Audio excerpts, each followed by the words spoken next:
এই গরমের মধ্যে রান্না বান্না করে দুপুরবেলায় বেরিয়ে পড়লাম। কোথায় যাচ্ছি চলো সবটাই তোমাদের সঙ্গে শেয়ার করব। পুরো ভিডিওটা দেখতে থাকো, সঙ্গে থাকো। Hello guys, welcome to back my channel Riya ব্লগে তোমাদের সবাইকে অনেক স্বাগত। আমি রিয়া চলে এসেছি একটা নতুন ব্লগ নিয়ে। তো রান্না ঠান্না করে স্নান করে আর খাওয়ার টাইম পাইনি, বেরিয়ে গেছি। মা গেছিলো হসপিটালে ডাক্তার দেখাতে। ফোন করে বলল ভর্তির ডেট দিয়ে দিয়েছে আজকেই। তো আমি রান্না কোনো রকম করে স্নান করে বেরিয়ে পড়লাম, আর খাওয়ার টাইম পাইনি। কাছে খুচরো পয়সা ছিল না। বরকে বললাম চলো আমাকে সাইকেলে করে একটু মধ্যমগ্রাম অবধি দিয়ে আসো। তো ও আমাকে দিয়ে দিল, মানে এগিয়ে দিয়ে গেল, আর আমি চলে আসলাম। ও আসতে চাইছিলো কিন্তু বারণ করলাম, মেয়ে স্কুলে রয়েছে, যদি সবাই মিলে চলে যাই হসপিটালে তাহলে মেয়েকে কে দেখবে, তার জন্যে আমি একাই বেরিয়ে পড়লাম। তো স্টেশনে পৌঁছে টিকিট কেটে প্ল্যাটফর্মে উঠতে না উঠতেই ট্রেন চলে এসেছে, হাসনাবাদ লোকাল। তো আমিও উঠে পড়লাম ট্রেনে। তো 1 ঘন্টার কাছাকাছি টাইম লেগে গেল শিয়ালদায় আসতে আসতে। তো এখন আমি শিয়ালদা প্ল্যাটফর্মে আছি, এখন বাইরে বেরোচ্ছি, যাব এনআরএস হসপিটালে। তো মাস 3 আগে মায়ের খুব শরীর খারাপ ছিল, ব্লাডিং হচ্ছিল খুব, তার জন্য ডাক্তার দেখাতে গেছিলো এনআরএসে, গাইনি ডাক্তার। তো সেখানে আলট্রাসোনোগ্রাফি করতে দিয়েছিল, আরও অনেক রক্ত রিপোর্ট করতে দিয়েছিল।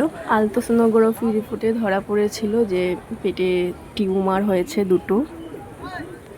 তারপরে সেই রিপোর্ট নিয়ে ডাক্তারখানায় দেখাতে আসে। ডাক্তারের প্রথমে টিউমার ভেবে ওষুধ লিখে দিয়েছিল, তারপরে আবার ওরা কি চেকিং করে দেখলো যে জরায়ু নাড়ির অবস্থা খুবই খারাপ, আর ওখানে 2টো মাংসর দলা পেকে গেছে। তো সেটাতেই তোমার আলট্রাসোনোগ্রাফিতে টিউমারের নাম পড়েছে। তো যাই হোক, আরও রক্ত রিপোর্ট করতে দিয়েছিল, সুগার হাই হয়ে গেছিলো বলে অপারেশনের ডেট দেয়নি। তো 2 সপ্তাহ সুগারের ওষুধ খাওয়ার পরে সুগারটা নেমে এসেছে 200-র নিচে।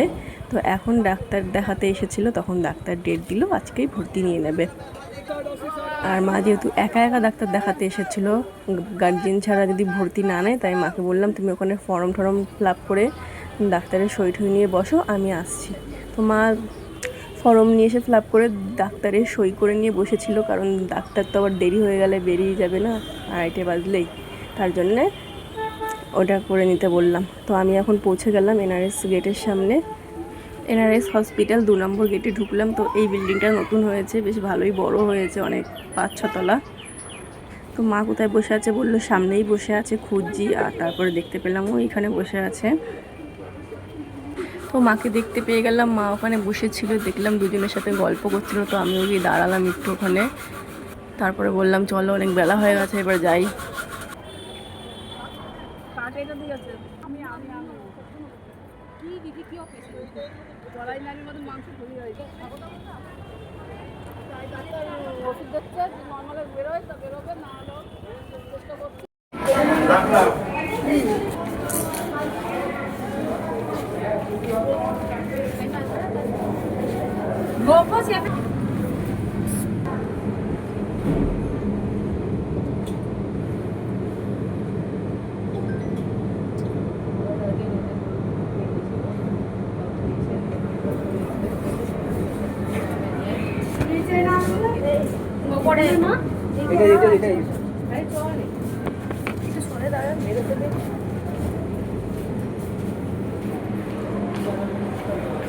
মাকে ভর্তি করে দিয়ে আসলাম উপরে, আমি নিচে চলে আসলাম। মা এখনও বেড পাইনি, 4টের সময় একটা পেশেন্টের ছুটি হবে, তারপরে সেই বেডটা পেয়ে যাবে।